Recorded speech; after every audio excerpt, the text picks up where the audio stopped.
They're all beginning to start, and they are all on. Well, this is Cool. really amazing. Hi, everybody.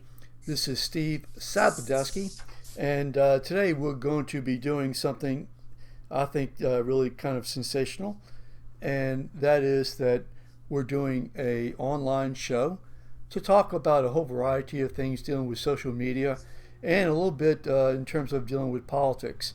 Now, I will say that I was trying to get this into Periscope, but I don't know if I'm able to do that. There is some kind of error here. So, but we have this on Facebook, on two YouTube pages right now, two Facebook pages. So just bear with me because I want to see whether or not we are live. And I'm here with Scott Scowcroft. Scott, as I check around right now, um, let me just say hi to you, and why don't you tell everybody just some information about yourself? Sure. Well, first of all, thank you for having me on your program. I think this is pretty exciting as you are more or less trailblazing about live social streaming on multiple platforms. And that's something that was not possible as recently as certainly 6 months ago. So this is very exciting to be kind of pioneering. As you know, you and I both have been involved with live streaming for about 3 or 4 years now. Or And more than that now. I mean, well, don't. I guess so. Yeah, yeah. Uh, But go ahead. start, Hmm. but starting off, at least for me, with Google Hangouts, which was the first robust platform for this sort of thing. I guess Skype preceded everyone else, but they just had a different audience, and it was more one to one rather than the broadcast model, which is one to many. Right, right, right. So, just out of curiosity, how long were you on Skype? Ha! I think I tried Skype once or twice, and it was so hogging of the system resources and so bulky that I never really got the bug for Skype. So Right. for me, it was all of maybe a day or two. Oh, really? Okay. Bulky that Okay. I never So really now got the we are bug now for. on. I will say we're now on Periscope and we're on Twitter. So I'm looking at again for those people who are out there.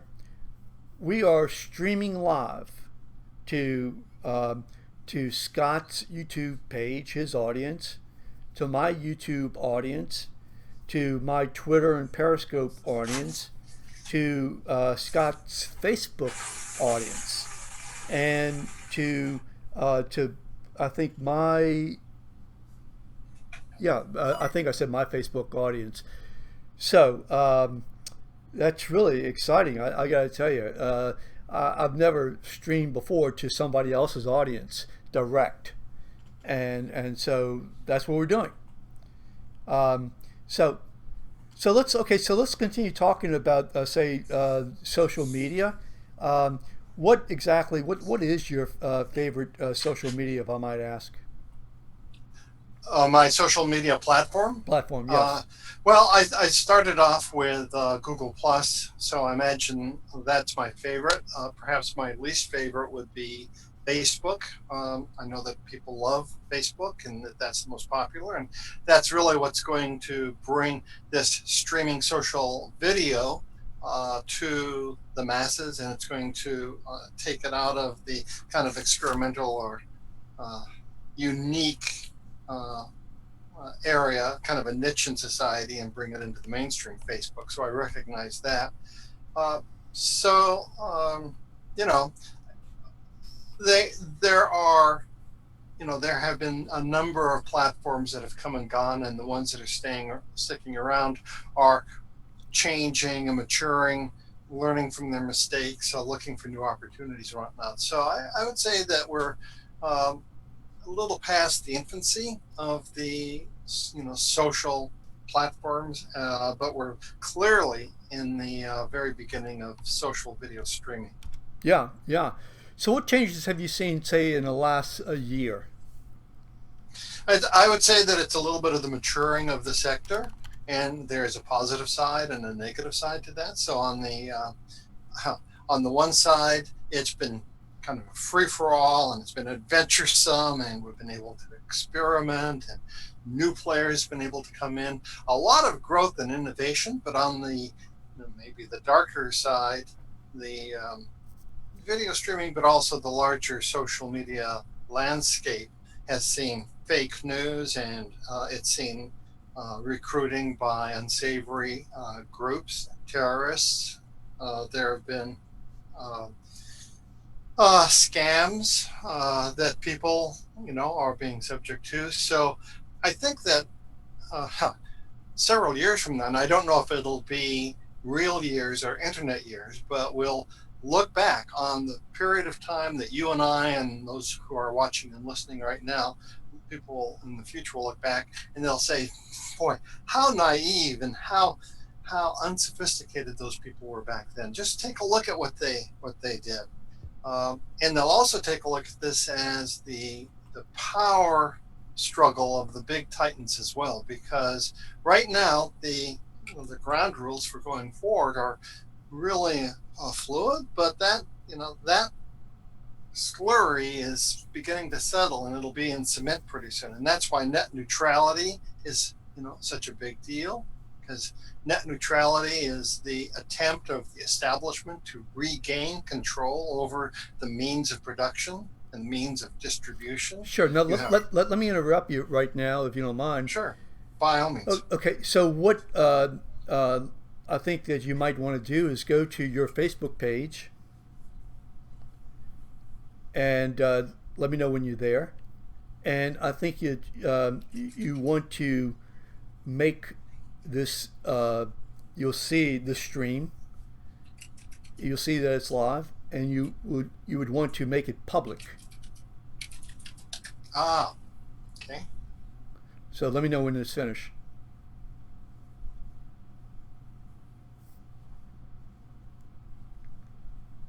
Okay, so as Scott does that, Scott's been involved with online video for quite a while. We met online through using Google Hangouts, and so both of us are very involved with technology and video, and so we have certain, I guess, preferences for certain types of video and social media. And Scott helps people put programs together, produces programs, edit video, create video, etc. So if anybody's out there, they have a question or they want to make a comment, you'll see at the very bottom of the screen, I've posted a telephone number along with a code. And you just have to call your telephone, use that, and go ahead and then chime on in, and you'll be online with us. In addition, what I'm going to do is, Scott, I forgot to do this. I'm actually going to record this to locally to my computer too. So, were you able to make that change on Facebook?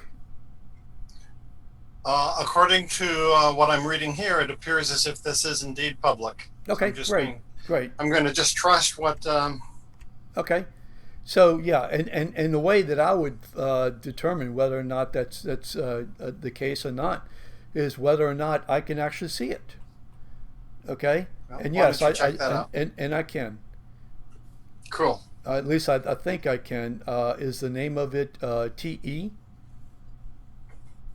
Is that the name of the program, or is that the last one? That was the last one. Okay, well then in that case, I don't think that we're seeing it on yours. All right. Well, that's one of the reasons for this broadcast is to work these things out. Yeah, and exactly. That's what people do. They do these live tests to see whether or not things are actually working out. So I'm going to watch, I'm going to actually have a tool here to see if I can see it live. It says, no, the content is not available right now. I don't think that you made it public. Well, excuse me for a moment. Share. Okay.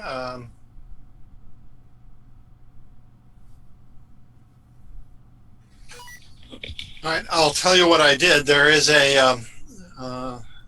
something that says share with public, and I can click on it, and then it does not appear to change its status. Okay, and here's the thing, just so that you know, that the place that you actually would change Okay. is okay. So I think that it is public now. Yeah. Okay. So, So yeah, go ahead. We could actually begin again, because there's Okay. it's a little bit of a rough start. So if we were to begin again, maybe there would be an actual program out of this. Sure. Okay. So those who haven't seen this and are just new to the show, because we are now streaming this live. This is a live program, and I'm Steve Sabludowsky, publisher of BayouBuzz.com. I'm also technology or internet attorney. I'm here with Scott Scowcroft. Scott is an expert in technology, video, social media, and he and I guess, met dealing with the Google Hangouts when that became the I guess the rave. So right now, just to let you know, if you just joined us, we're streaming this into Scott Scowcroft's Facebook page and my Facebook page, directly into our Facebook pages. I'm putting it also into our two YouTube pages, his and mine. And I'm likewise putting this into my Periscope account and my Twitter account. So this is an expansion of social media. Now, we're going to be talking about politics in a second in terms of the applications of these technologies. But, let's not forget that what we're doing has broad application too in terms of business, in terms of any type of business, small, large, in terms of organizations, government and politics, and just runs the complete gamut, and even recreation like gaming, online gaming, where people are actually going online. They're playing their games online to their associates, their friends on Facebook and in other venues. So, Scott, why don't you say hello to your friends, and why don't you tell us, how you got involved again, how you got involved with say social media and online video media. Sure. Well, first of all, Stephen, thank you for having me on your show, and it's an honor to be part of this test broadcast, which is over multiple platforms. And at least today, this is groundbreaking. In a few months, and certainly within a year or two, perhaps it'll be more common. But right now, you're trailblazing in terms of the use of social media. You asked a little bit of my background. I spent a number of years in public access television, sometimes known as community access, and I guess that's where I got my passion for the public's use of the mass media. Public access is cable television where real citizens could come in this case, our Seattle studios, produce their programs, and then cable cast it out to 100,000 households. The second largest community access channel in the country, second only to Manhattan. So after 20 years of managing that studio, I left and went into marketing, eventually ending up in the marketing department of a hospital, where I was learning social media at the time, and it was just emerging. I can remember being one of the first people on Twitter, for example. After a number of years, healthcare is a real tough sector to break into in terms of social media. For a variety of reasons, I left and started on my own, and developed what is known as the Scott treatment. So I'm the Scott and the Scott treatment, which goes back to my roots of helping individuals, real people like you and me, gain access to the mass media, one-to-many and many-to-many broadcasts. So I don't want to take too much time right now. But other than to just say these are very, very exciting times that we're living through, things are very volatile, and the decisions that are made today and the next few years are going to be the die that will be cast for maybe generations to come. Okay.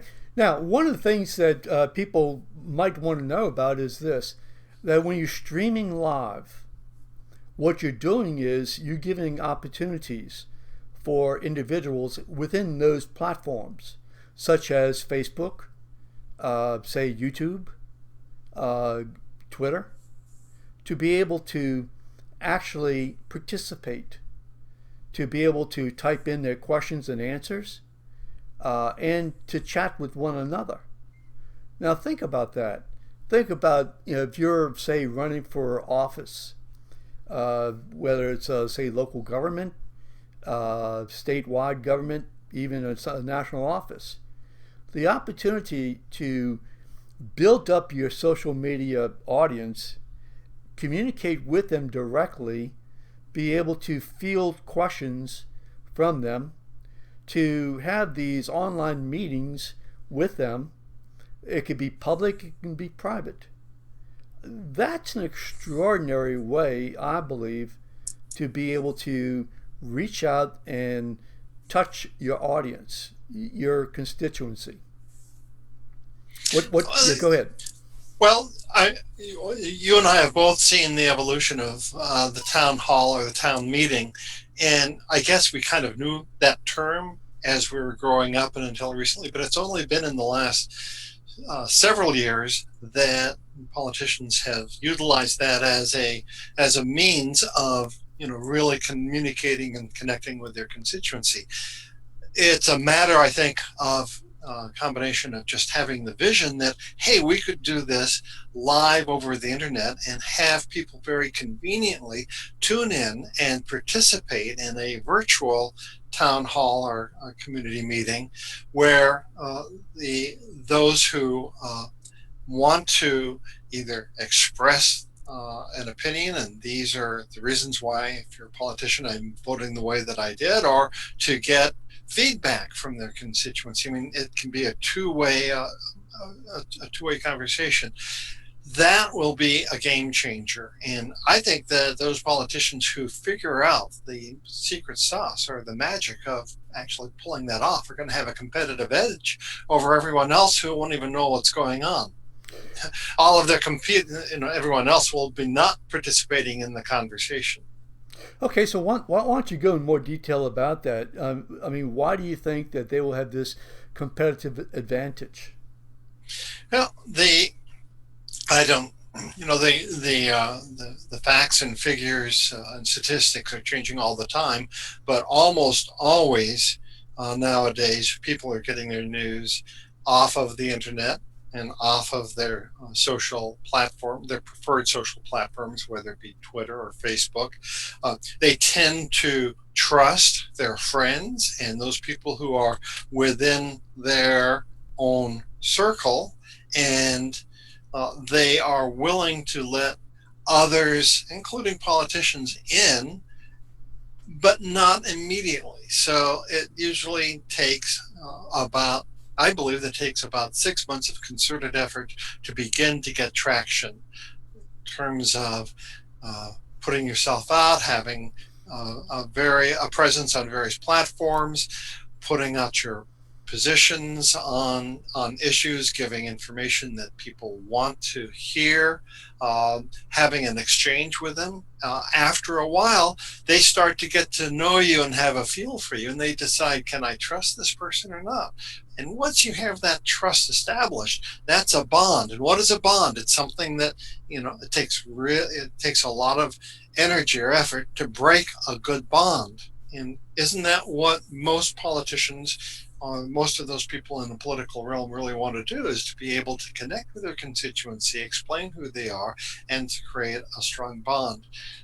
That is the way that is a 21st century way of being able to communicate and to grow social movements and to create going forward in the future. That is the way that That is the Bear with me, I'm 21st sorry. century way. Sure. So what I just did, I was just um, checking around. I don't know if you heard that audio. Okay. I heard previously, but Okay. Okay. not in the last Okay. couple of minutes. Oh, okay, fine. Yeah. So if anybody wants to say call in, just look at below. There's the telephone number and the meeting ID. We'd love to hear from you. Love to get your thoughts on exactly how you feel like social media can be used in the world, in your world. How video and social media can be used in your world, whether your world is business or politics, government, organizations, or entertainment. You know, that's what really that's what we're trying to find out. We're just trying to reach out and get better ideas to how this works. Yesterday, um, a friend of mine, a colonel in the Air Force who's now retired, he and I did a program. Um, and we had, I think, a really wonderful conversation turnout, live turnout. We actually promoted it in advance, had a really terrific audience. And one of the things to make this successful is to actually go and promote these events in advance, not ad hoc like Scott and I are doing right now. We just got out there and said, "Hey, look, this is new technology. We're just going to give it a try." And so that's what you got to do sometimes when you engage in technology. You got to see if it works. Well, that's where you're coming in, Stephen, because you're taking the time and the effort, and I must say the expense, to be the tip of the sword. And I am, appreciative that I'm able to kind of tag along in your wake, uh, because um, I think I may have alluded a little bit earlier that these are the times that the die is being cast, and those people or those institutions that have control over the means of production and the means of distribution are going to be the ones who are the leaders in the future. And part of it is just having that technical competency, social media competency, literacy, to be able to let both the technology disappear, not only in front of your hands, but so that those who are viewing and watching are not paying attention to the technology. And then it becomes an issue of content. And that's where the fundamentals remain the same. It doesn't matter if you were back in the 18th century or last in the 1990s or 2020s. The content at the end of the day needs to be valuable enough and high enough that it'll be of value to the listener and the watcher. There needs to be an element of entertainment, I think, and then the technology. So it all comes together in a package that at the end of the day will result in being able to utilize this technology, this platform, for whatever purposes are valuable to you and to your audience.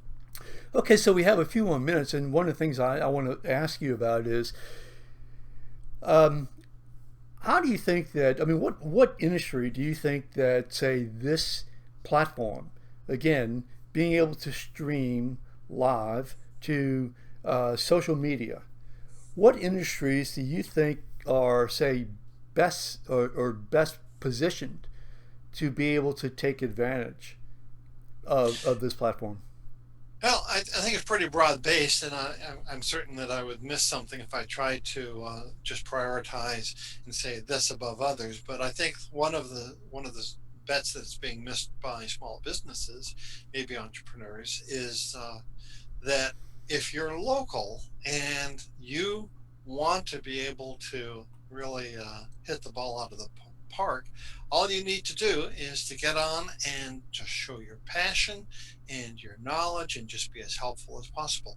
So, take someone in real estate, for example. If a person has a blog and on a regular basis they provide information to potential buyers and potential sellers, that information people want to and need to know, uh, then they may start to gravitate towards that blog. And the more people who read the blog, the higher up on the Google search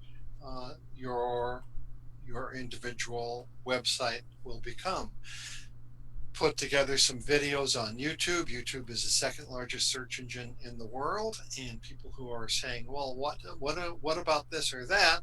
They go to YouTube to find answers, and if you provide great answers, uh, uh, that will stoke the fire, as it were.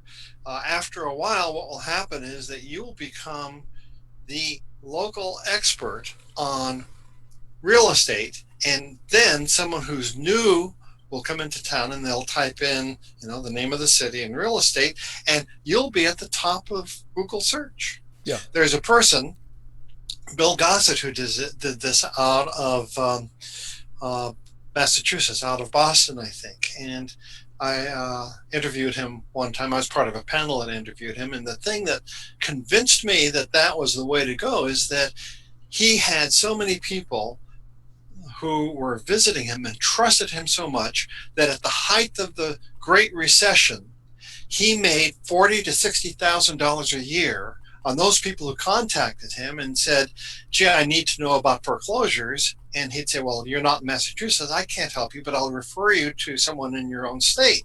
And then he was able to get referral commissions of $40,000 to $60,000 a year simply because he was the one person in his niche that had, who had uh, used this various platforms to make a name for himself. He had the authority and he was an influencer. And anyone can do that if they just put in the time and the effort to provide value to people who are looking for information or whatever services they're providing. That's really fascinating. Really fascinating. Okay, so we're going to, we have about another minute for the program. Again, this is a test drive. We wanted to make sure, we wanted to see whether or not we're able to do, to stream into all these different platforms, not just mine, my own, say, accounts, but into other people's accounts, like in this case, into Scott Scowcroft's account. And we found out that yes, we are successful in being able to do it. So that's going to be really exciting. Um, One of the things is that, and by the way, if anybody wants to do a show, if you want to share your appeal, your audience, if you have something that you want to say and you want to reach out to them in terms of your social media, why don't you say contact us and be glad to at least talk to you and see exactly where you are and how perhaps we can help. This is a new generation in a sense, a new generation of being able, of everybody just being a pioneer in certain areas in terms of internet, in terms of video, social media. And so it's sort of like everybody has to help one another and the rising tide, and not that you got to give all your time away, because you can't do that either, but you can at least share some way, be able to share some and provide some type of assistance. So in the last minute, why don't you share with us, if you don't mind, Scott, why don't you share with us what you think is, say, the immediate future in terms of social media and video? Oh my, the immediate future. Well, we're right in the middle of video being king, and I think that those people who become video literate will have uh, the power of the internet at their fingertips. I would say that just as word processing and typing was a 20th century skill that was essential, video editing and everything that's associated around the manipulation of audio and video, such as what you and I are doing, is a 21st century skill. And those people who master will it will serve them for the rest of their lives. It would be time well spent. So if there was one thing that I would say is get on board in terms of video. It's the most powerful form of communications, and um, it's not that difficult once you actually get involved with it. I'm glad I asked that question because I think your response, really, quite frankly, is quite, um, shall I say, provocative. Because of the fact is, and we'll close here, but because, I mean, what you're saying is that, in a sense, video production, creation, editing, and the interface of that with, say, internet and social media, that is become the communications skill, just like typing was. In the what, I don't know when typewriters began. Um, Please help me. Well, In the 20s or 30s, I believe. well, yeah, it was in the teens and so forth, and there, at one point there were secretaries. You'll remember. Well, secretaries are a thing of the past. People now have keyboards and they do their. I'll give you a real brief. I know we have to wrap up pretty soon. I'll give you a real quick story. And that is, my dad was a great architect, and he finally ended up specializing in specifications, and worked till almost the day that he died, near age 80. So you can kind of tell how he went through a lot of changes in life. In the 1980s, he was working for an architectural firm, but he didn't know how to type. He didn't know how to do the word processing, but he was so good at specifications, the architectural firm made allowances for him. Uh, but can you imagine someone not being able to type uh, um, and still being successful? You'd have to have a lot on the other side of the scales to balance things out. Well, that story is going to be repeated in a few years for someone who's going to say, "Yeah, I had my dad, and through the 1920s and so forth, but he just didn't know about cameras and video editing, or any of those sorts of things. So he always had to rely on someone else to do that. It's just not.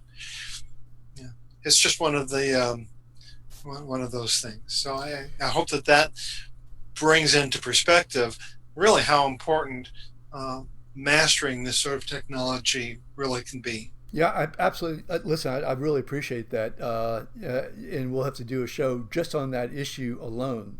So, we're going to close it out. I really appreciate it. We're going to be putting this up on my website, Bayou Buzz. Would love to hear from you. Again, we just did this on the fly, just to be able to do it, and to see how successful it could be in terms from the technology standpoint. And so, okay, Scott Scowcroft in Seattle, thank you so much. Stay on. I'm going to go ahead and I'm going to close this out. First thing I'm going to do, quite frankly, as we there's a sort of a procedure that I'm actually employing, and that is that I try to close things out first in, quite frankly, in Periscope or Twitter, and there's a reason why I do that.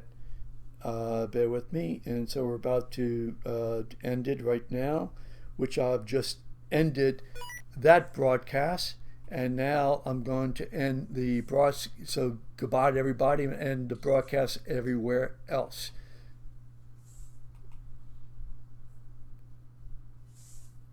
Okay. So I'd recommend, so